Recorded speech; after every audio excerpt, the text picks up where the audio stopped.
Sir నమస్తే sir. నమస్తే. గురుప్రసాద్ గారు, ఈ కోవిడ్ వరకు లేదంటే కోవిడ్ ముందు వరకు కూడా ఆల్మోస్ట్ ఒక 2.5-3 కోట్ల మంది మనకి స్టాక్ మార్కెట్లో ఉన్నారు. సో 2-3 కోట్లు డిమాట్ అకౌంట్లు ఉన్నాయి. సో ఒక్కసారిగా ఈ లాక్డౌన్ అనేది ప్రకటించిన తర్వాత, వర్క్ ఫ్రమ్ హోమ్ స్టార్ట్ అయిన తర్వాత, అంటే అప్పటి నుంచి ఇప్పటి వరకు చూసుకుంటే ఆల్మోస్ట్ ఒక 11 కోట్ల డిమాట్ అకౌంట్లు ఇప్పుడు మార్కెట్లో నడుస్తున్నాయి. సో ప్రతిరోజు మార్కెట్లోకి ఎన్నో వేల మంది కొత్తగా అడుగు పెడుతున్నారు. సో ఎస్పెషల్లీ ఇన్వెస్ట్మెంట్స్ కోసం మార్కెట్లోకి వచ్చే వాళ్ళకి మీరు ఎటువంటి సలహాలు, సూచనలు, జాగ్రత్తలు చెప్తారు ఇన్వెస్ట్మెంట్స్ కొరకు వెళ్ళే వాళ్ళ కోసం? ఇన్వెస్ట్మెంట్ ఇప్పుడు మీరు ఫస్ట్ అడిగారు 10 crores 11 crores, బట్ అందులో యాక్టివ్ వచ్చి చాలా తక్కువ. Perfectly sir. ఎందుకంటే ఈ కోవిడ్ అలా కంటిన్యూ అయ్యి ఉందంటే అందరూ ట్రేడింగ్లో లేనే వెళ్తూ ఉండేవాళ్ళు, ప్లస్ మైనస్ ఏదో ఒకటి జరుగుతూ ఉండేది. ఈ కోవిడ్ అనేది కంప్లీట్ అయిపోయింది, ఇంకా వాళ్ళ దారికి వాళ్ళు వెళ్ళిపోయారు. ఈ డీమెట్ అకౌంట్స్ అన్ని ఐడియల్గా హోల్డ్లో ఉండిపోయాయి, వాళ్ళు ఇన్యాక్టివ్ అయిపోయింది. అవును. ఎందుకంటే కొంతమంది చేతులు కాల్చుకొని ఉంటారు. డెఫినెట్గా నాకు తెలిసి ఒక ఆల్మోస్ట్ 90% పీపుల్ వచ్చి కొత్తగా వచ్చిన వాళ్ళందరూ నష్టపోయిన వాళ్ళే ఉంటారు. ఇది ఫ్యాక్ట్. ఎందుకంటే వాళ్ళందరికీ ఒక ఎడ్యుకేషన్ అంటే వాళ్ళు ఎక్స్పర్ట్స్ వాళ్ళ ఫీల్డ్లో వాళ్ళు ఎక్స్పర్ట్స్. ట్రేడింగ్లో వాళ్ళు ఎక్స్పర్ట్స్ కాదు. Not in the trading. వాళ్ళు అనుకోవచ్చు ఇప్పుడు జనరల్గా ఎవరైనా సరే మంచి ఎడ్యుకేషన్ బీటెక్ చదివిన వాళ్ళు కానీ ఎవరైనా సరే మేబీ నాలెడ్జ్ మీకు ఆ సబ్జెక్ట్లో ఉండొచ్చు, బట్ ట్రేడింగ్ అనేది ఇట్స్ అ డిఫరెంట్ సబ్జెక్ట్. అది మీరు డెఫినెట్గా ఆ ఎక్స్పీరియన్స్ని వచ్చి మీరు గెయిన్ చేస్తేనే చేయగలరు. కాబట్టి ఇప్పుడు ఈ కొత్తగా ఈ డీమెట్ అకౌంట్ వచ్చింది, బట్ ఇట్స్ ఒక హెల్తీ ఇదే జరిగింది. అంటే ఒక అవేర్నెస్ అనేది క్రియేట్ అయింది. సో కొంత ఫైనాన్షియల్ లిటరసీ అనేది మొదలైంది.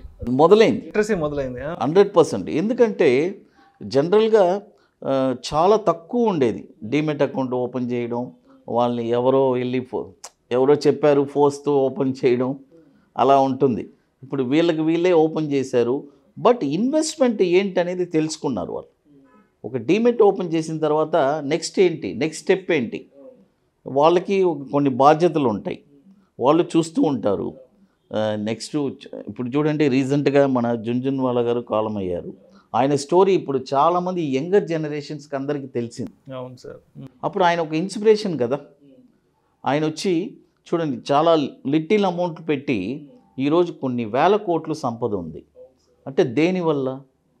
Investment, long run investment, long term investment. ఆయన ఒక స్ఫూర్తి. కాబట్టి అలాంటి వాళ్ళు ఈ జనరేషన్స్కి ఒక మంచి, ఎలా చెప్పాలంటే వాళ్ళు ఒక బుక్ లాగా. అవును. వాళ్ళ స్టోరీ వచ్చి వీళ్ళకి ఒక బుక్. డెఫినెట్గా దాంట్లో ఒక మంచి అన్నీ తీసుకొని వీళ్ళు ఒక ఇన్వెస్ట్మెంట్ దారిలో వెళ్ళొచ్చు. బట్ మీరు అడిగిన పాయింట్ వచ్చి ఎవరెవరు దీనికి ఇన్వెస్ట్మెంట్కి ట్రేడింగ్కి రావచ్చు అని అంటున్నారు. సార్ ఎవరైనా ఒకే పాయింటే చెప్పగలను సార్. ఇన్వెస్ట్మెంట్కి నేను చెప్పాను ఆల్రెడీ, దానికి ఏం పెద్ద కోటీశ్వర్లు అలాంటిది ఏం లేదు. జస్ట్ మనం ఈరోజు ఒక 30,000 శాలరీ ఉండేవాళ్ళు కానీ 20,000 శాలరీ ఉండే వాళ్ళ బడ్జెట్లో వాళ్ళు చేసుకొని మంత్లీ ఒక సేవింగ్స్ ఉంటే ఒక 2,000 3,000 రూపాయలు ఎంత ఉన్నా సరే వాళ్ళకి ఒక ఎలా చెప్పాలంటే ఒక అవగాహన, ఏ కంపెనీస్లో మంచి కంపెనీసు, లేకపోతే ఒక ఎక్స్పర్ట్స్ని అడిగి సార్ పలానా కంపెనీలో మేము పెట్టుకుందాం అనుకుంటున్నాం, మీ సలహా ఏంటి, నెలకు ఒక 2,000 3,000 ఏదో వాళ్ళ పిల్లలకి భవిష్యత్తు కోసం. ఎందుకంటే అదేం ఈరోజు చిన్న అమౌంటే రేపు పెద్ద అమౌంట్ అవుతుంది, రియల్ అది. ఎందుకంటే స్టాక్ మార్కెట్లో అలాగే రిటర్న్స్ వస్తాయి. కాబట్టి ఇప్పుడు జనరల్గా వీళ్ళు ఎవరైనా సరే ఇన్వెస్ట్మెంట్ చేసేవాళ్ళు ఏదైనా సరే మంత్లీ ఒక 2,000 3,000 ఒక మంచి స్టాకు రెగ్యులర్గా సిప్ లాగా చేసేవాళ్ళు ఉంటే, వాళ్ళకి నాలెడ్జ్ ఉంటే వాళ్ళు చేసుకోవచ్చు.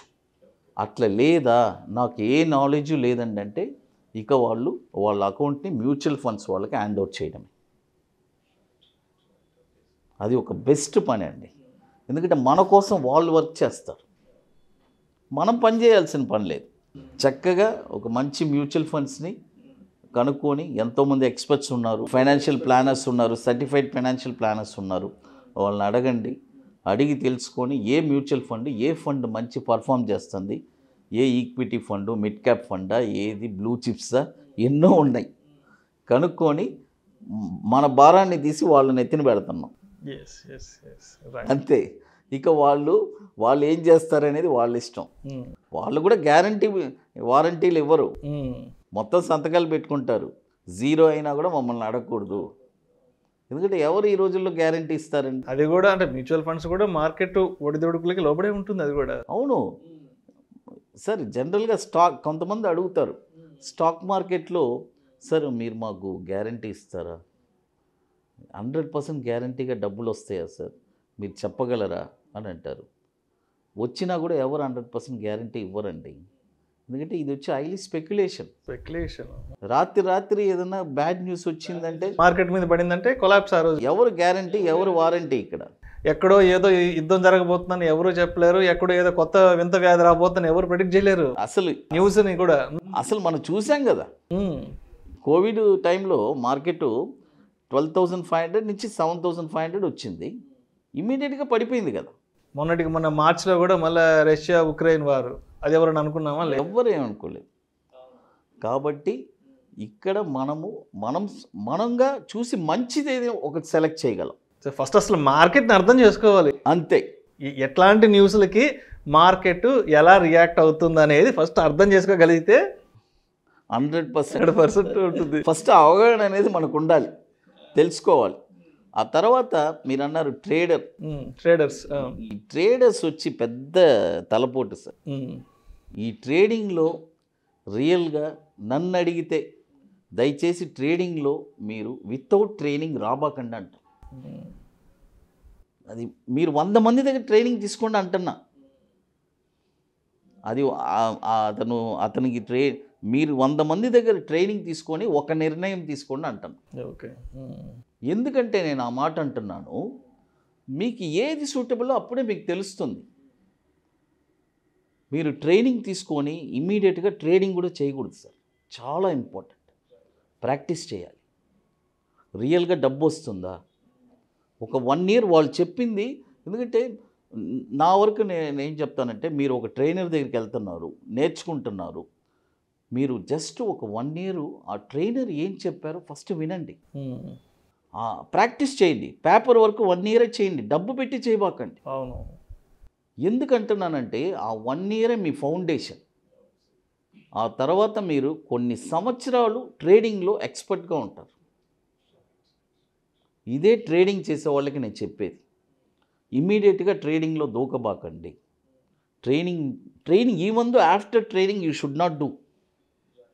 ఏదో స్మాల్ అమౌంట్ అంటే నేను అదే చెప్తాను కదా, మనకు నష్టం కలిగినా కూడా దానివల్ల ఎటువంటి ప్రాబ్లం మనకు రాకూడదు, అది మన ఫ్యామిలీని టచ్ చేయకూడదు.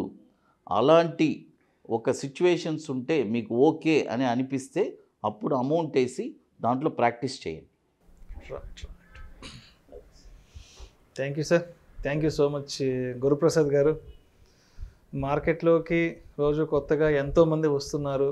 మరి అటువంటి వాళ్ళు ఇన్వెస్ట్మెంట్స్ పట్ల ఎటువంటి జాగ్రత్తలు తీసుకోవాలి, ఈ ట్రేడింగ్ చేసే వాళ్ళు ఎటువంటి విషయాలను తప్పనిసరిగా తెలుసుకొని ట్రేడింగ్ చేస్తే బాగుంటుంది అనే అన్ని విషయాల గురించి చాలా క్రిస్టల్ క్లియర్గా, చాలా క్రిస్పీగా తెలియజేశారు sir. Thank you sir. Thank you so much. Me valuable టైంని ఇవాళ మా కోసం కేటాయించి మన ఆడియన్స్కి ఎన్నో రకాల సలహాలని, సూచనలు తెలియజేశారు sir. Thank you so much sir. నాకు కూడా చాలా సంతోషం విష్ణు గారు, మీతో ఇంటరాక్ట్ అవ్వడం. డెఫినెట్గా మళ్ళీ కలుద్దాం. Thank you.